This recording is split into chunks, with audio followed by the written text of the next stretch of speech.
How to change lock screen clock style on Samsung Galaxy S23 Ultra. Open the app drawer on your device and tap the settings app. Now scroll down up to lock screen.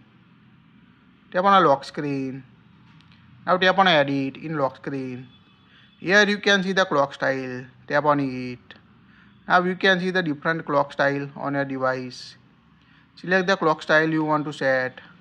Also choose the color from the bottom you want to set on your device. Also customize your favorite color. Swipe. Here you can customize your favorite color. When tap on a done, now you can see change the clock style on your device. Lock your phone. And you can see the clock style on the lock screen. You can also use a wallpaper and style setting to change the clock style. Tap and hold the blank space on home screen. Tap on a wallpaper and style. Now tap on a lock screen wallpaper. Now tap on a clock style.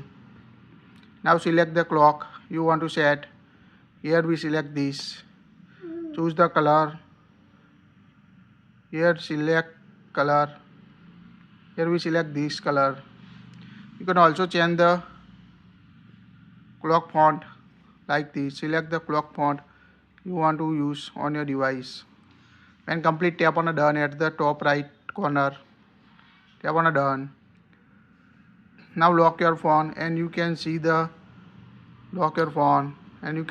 change on a clock style. That's it. Please like it, share it.